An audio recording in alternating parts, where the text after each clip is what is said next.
찬송가 446장입니다. 찬송가 446장. 중성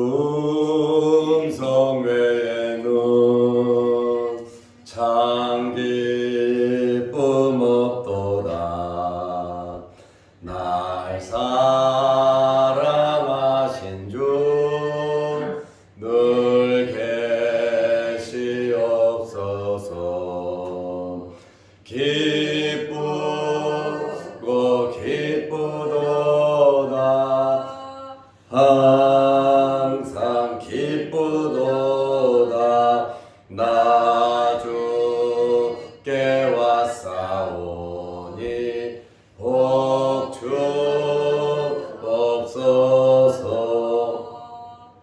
나 주께 왔으니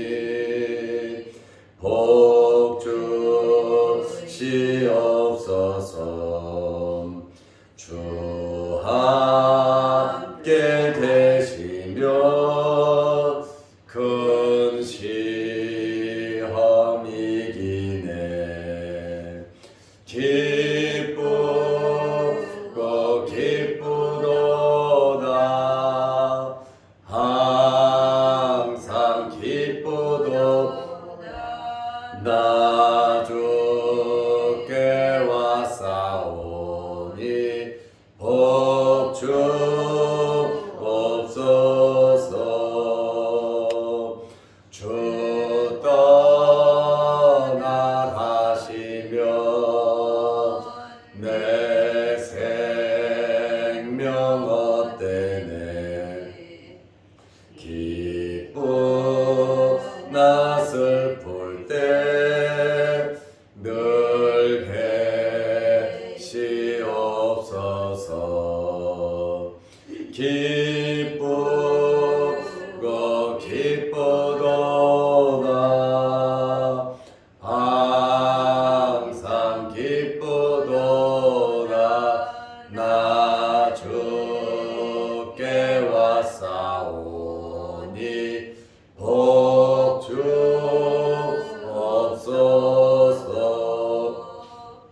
그 귀한 언약을 이루어 주시고 주 명령 따를 때 늘 계시옵소서. 기쁘고 기쁘도다. 항상 기쁘도다. 나 주께 왔사오니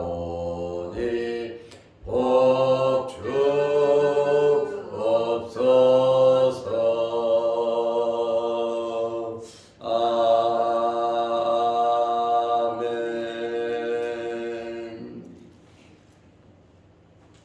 사도신경으로 우리의 신앙을 고백하겠습니다. 전능하사 천지를 만드신 하나님 아버지를 내가 믿사오며 그 외아들 우리 주 예수 그리스도를 믿사오니 이는 성령으로 잉태하사 동정녀 마리아에게 나시고 본디오 빌라도에게 고난을 받으사 십자가에 못 박혀 죽으시고 장사한 지 사흘 만에 죽은 자 가운데서 다시 살아나시며 하늘에 오르사 전능하신 하나님 우편에 앉아 계시다가 저리로서 산자와 죽은 자를 심판하러 오시리라. 성령을 믿사오며 거룩한 공회와 성도가 서로 교통하는 것과 죄를 사하여 주시는 것과 몸이 다시 사는 것과 영원히 사는 것을 믿사옵나이다. 아멘. 하나님의 말씀 누가복음 4장 31절 32절입니다.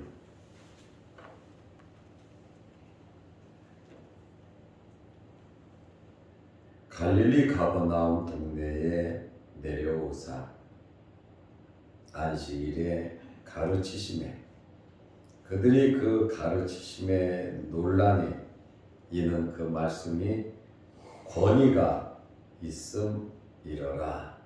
아멘. 32절 말씀까지 보았습니다. 예수님께서 어제 나사렛에서 굉장히 큰 어려운 일을 당하셨습니다. 그렇지만 예수님께서 예수님의 사역을 멈추지 않으시고 계속해서 공생의 사역을 시작하셨습니다. 나사렛 사람들이 예수님을 죽이려고까지 했습니다. 그렇게까지 할 필요성이 있었겠습니까? 주님의 말씀 이사야서 61장 1절 2절 말씀을 전했습니다.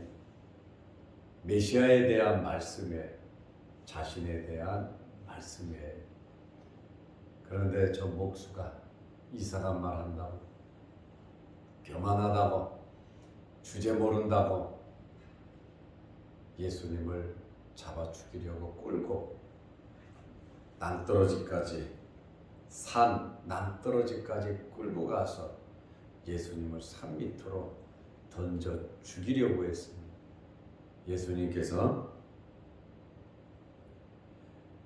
지나서 그들 가운데로 나오셔서 어디로 가셨냐면 가버나움으로 가셨습니다. 엄청 어려운 일을 당하셨으면서도 계속해서 하나님의 일, 메시아로서의 사역을 계속 하셨습니다. 나사렛에서 가버나움까지의 거리는 한 40km 정도 됩니다. 하루 정도 걸어가야 되는 그러한 거리입니다. 예수님께서 가버나움에 가셨고 4장 31절 말씀에 보면 갈릴리 가버나움 동네에 내려오사. 여기 가버나움 지대가 좀 낮은 곳이거든요.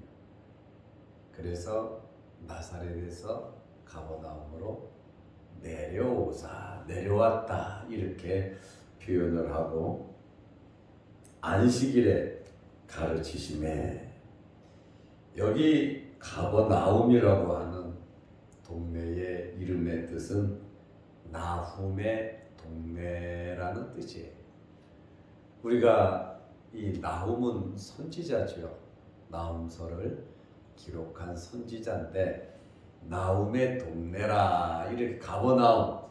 그런데 나훔하고 어떤 관계가 있는지 그것에 대해서는 잘 알 수가 없습니다. 여기 가버나움은 굉장히 중요한 지역입니다. 예수님께서 갈릴리 사역 1차, 2차, 3차 공생의 기간에 3차에 걸쳐서 이 갈릴리 지역 전도 사역을 감당하셨는데 그 중심지가 바로 가버나움입니다. 그래서 가버나움은 예수님 공생에 있어서 굉장히 중요한 지역이고 갈릴리 호수 연안에 위치해 있고 이곳에서 갈릴리 바다에서 제자들이 부름을 받았습니다. 그리고 가버나움은 다메섹과 연결되는 교통의 요지이고 그곳에는 세관이 있었습니다. 바로 이 가버나움에서 베드로, 안드레, 야고보, 요한이 갈릴리 바다에서 부름을 받았고 그 다음에 마태가 세관에서 일을 하다가 주님으로부터 부름을 받은 곳이 바로 이 가버나움입니다. 4명의 제자와 마태의 고향이 바로 가버나움입니다. 예수님께서 가버나움으로 내려가셔서 회당이 안식일이 되자 회당에 들어가셔서 말씀을 가르치셨습니다. 16절 말씀에 보면 늘 젊어서부터 어려서부터 하시던 대로 회당에 가셨다, 이렇게 말씀을 하고 있습니다. 33절 38절에도 회당에서 있었던 일이죠. 예수님께서 이렇게 공생의 사역의 시작을 회당을 중심으로 해서 하신 것을 우리가 알 수 있습니다. 예수님께서는 안식일에 회당에 모인 사람들을 가르치셨습니다. 안식일은 금요일 저녁부터 토요일 저녁까지입니다. 이스라엘 사람들은 하루의 시작을 해가 떨어지면 날짜가 바뀌어요. 하루가 시작됩니다. 우리는 24시가 되면 하루가 시작되죠. 오전 12시에 하루가 시작됩니다. 그러나 유대인들은 해가 떨어지면 하루가 시작이 됩니다. 우리와 좀 차이가 있습니다. 예수님께서 가버나움 회당에서 오늘 있었던 일이 무엇인가? 오전에는 회당에서 말씀을 가르치며 교훈하셨습니다. 오후에는 베드로의 집에 가서 베드로의 장모의 병을 고쳐 주셨습니다. 그리고 밤 늦게까지 수많은 병자들을 고쳐주시는 사역을, 그러니 예수님께서 하시는 일은 항상 쉴 시간도 없이 바쁘시게 사역을 잘 감당하신 것을 우리가 알 수 있습니다. 예수님께서 공생애를 시작한 중심 지역이 회당이라 그랬는데, 이 회당의 기원은, 회당은 어떻게 해서 생겼는가? 제일 처음에는 제단 중심으로 예배를 드렸잖아요. 가인과 아벨이 제단을 쌓고 하나님 앞에 제사 지내는 것이 제단에 처음 나오는 모습이에요. 그러나 가인과 아벨이 제단을 쌓을 수 있었던 것은 아버지의 교육이 있었고, 아담이 제단을 쌓았기 때문에 가인과 아벨도 성인이 돼서 제단을 쌓았는 줄로 압니다. 아담 때부터 제단이 있었던 것으로 알려져 있습니다. 이제 제단 중심으로 하나님을 섬기다가 모세 시대에 회막이 만들어졌어요. 회막이 만들어져서 회막 중심의 예배가 되었습니다. 회막은 천막이죠. 옮겨 다닐 수 있는 그러한 회막 중심으로 하나님을 섬기다가 솔로몬이 성전을 지어서 성전 중심의 예배가 되었습니다. 이렇게 성전 중심으로 예배를 드리다가 BC 586년 바벨론에 의해서 예루살렘이 멸망되면서 성전도 완전히 파괴되어 버렸어요. 그러니까 성전에서 제사를 지낼 수가 없었습니다. 그리고 대사두의 많은 사람들은 바벨론 포로로 끌려갔습니다. 성전이 없어졌다고, 포로가 됐다고 하나님께 예배드리는 일이 중단되어서는 안 되잖아요. 그러다 보니까 바벨론 포로 이후에 모여서 예배드리는 장소, 말씀을 보고 기도하고 찬송하는, 세마를 교육하고 신앙 기도를 하는 그러한 장소가 생겼는데, 그것이 회당입니다. 회당에서는 짐승을 잡아 제사를 지낼 수가 없잖아요. 유대인들 9명만 모이면 회당을 만들었고 회당장이 있었습니다. 그 회당을 관리하죠. 또 이 회당의 규모가 큰 데는 회당장이 여러 명 있었습니다. 그리고 이 회당은 이스라엘 사람들이 모여 반성회도 하고 중요한 일을 결정하고 회의도 하고 그러한 장소로 변화되었습니다. 회당 중심, 예수님 당시에는 회당이 있었어요. 성전은 지금 굉장히 크게 헤롯이 짓고 있었고 회당은 이스라엘 전역에 굉장히 많았습니다.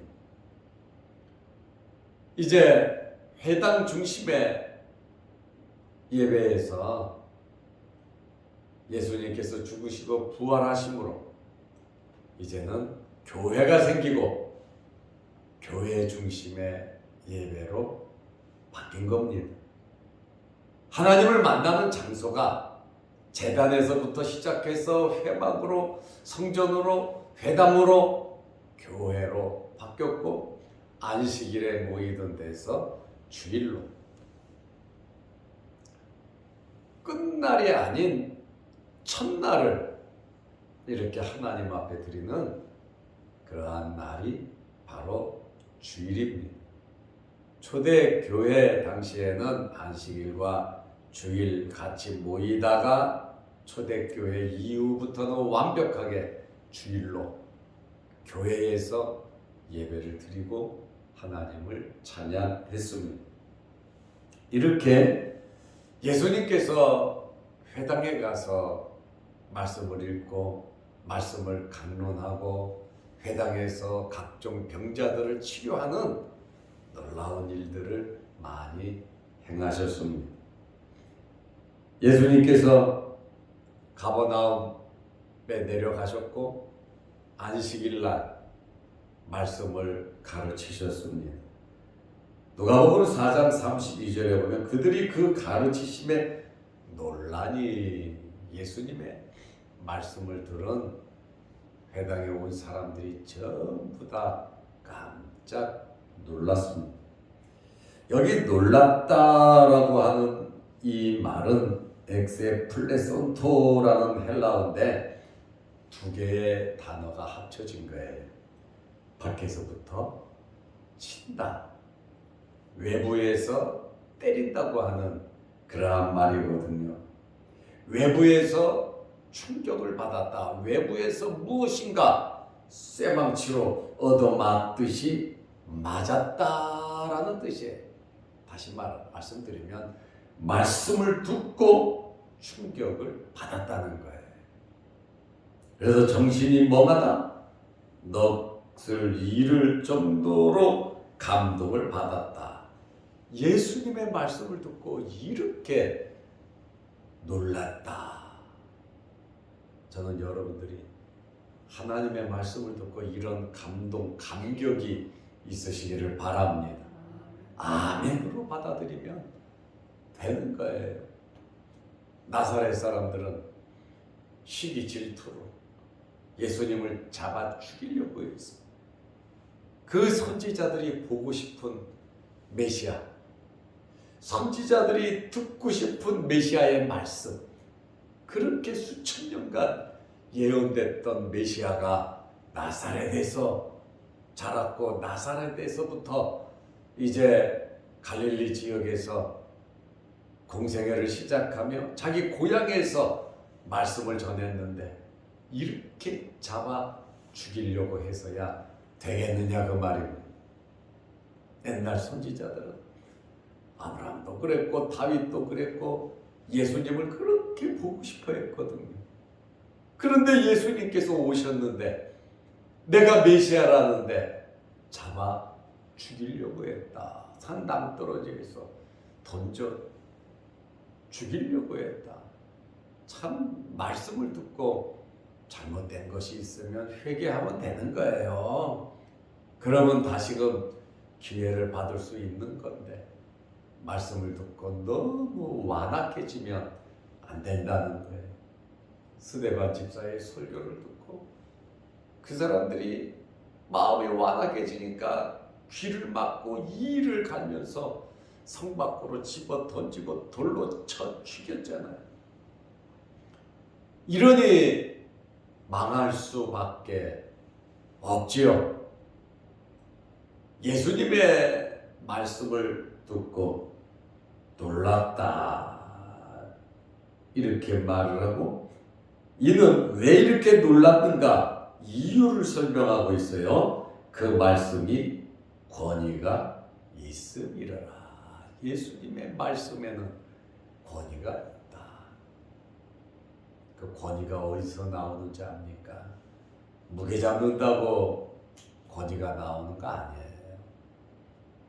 머리부터 발끝까지 최고로 꾸몄다고 권위가 나오는 것이 아니에요.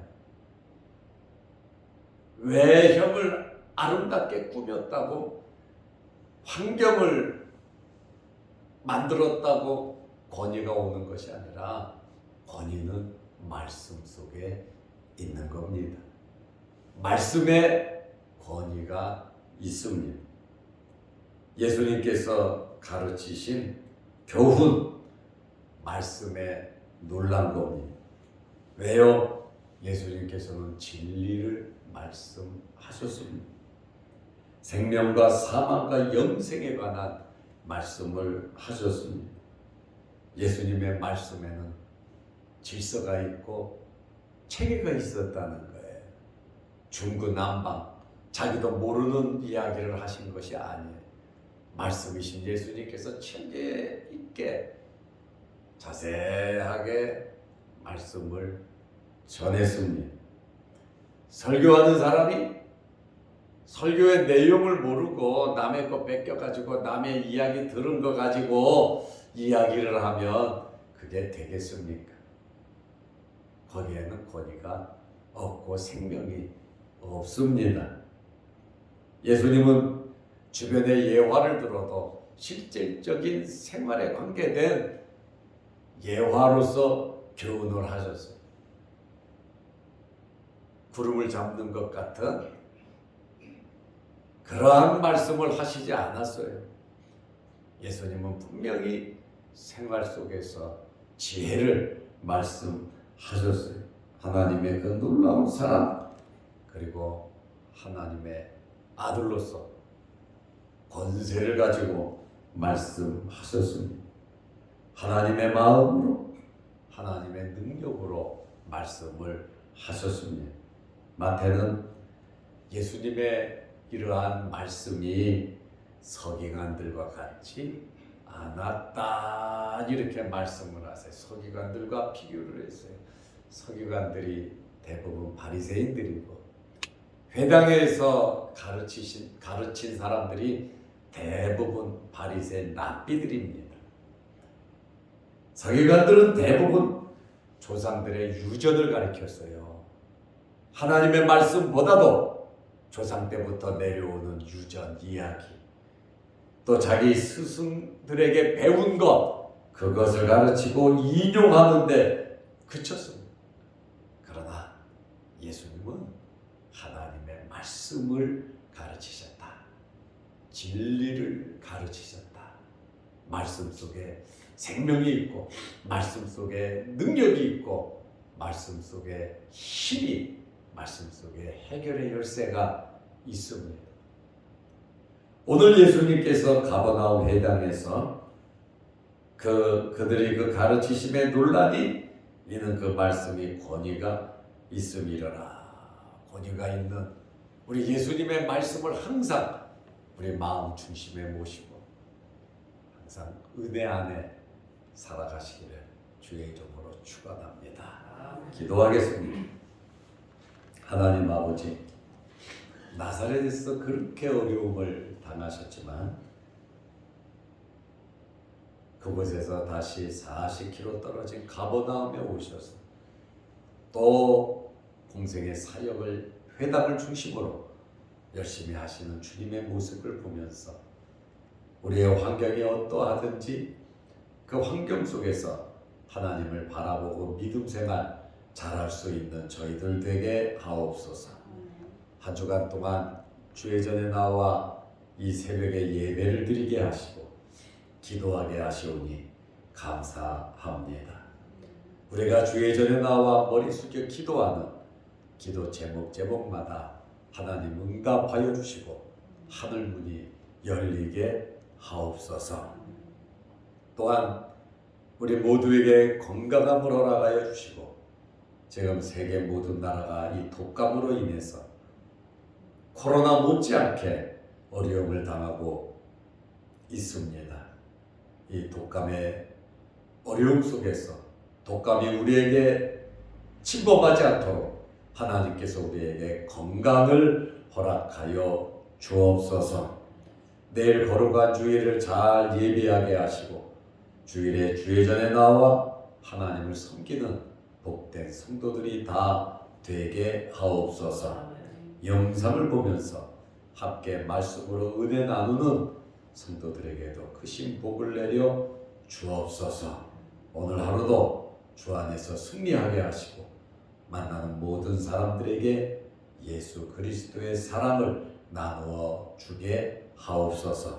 내일 예배를 위해서 무심양면으로 준비하고 애쓰는 모든 성도들에게 크신 복을 내려 주옵소서. 예수님의 이름으로 기도드리옵나이다. 아멘. 하늘에 계신 우리 아버지여, 이름이 거룩히 여김을 받으시오며 나라의 임하옵시며 뜻이 하늘에서 이룬 것 같이 땅에서도 이루어지이다. 오늘날 우리에게 일용할 양식을 주옵시고 우리가 우리에게 죄 지은 자를 사하여 준 것 같이 우리 죄를 사하여 주옵시고 우리를 시험에 들게 하지 마옵시고 다만 악에서 구하옵소서. 대개의 나라와 권세와 영광이 아버지께 영원히 있사옵나이다. 아멘. 자유롭게 기도하시기 바랍니다.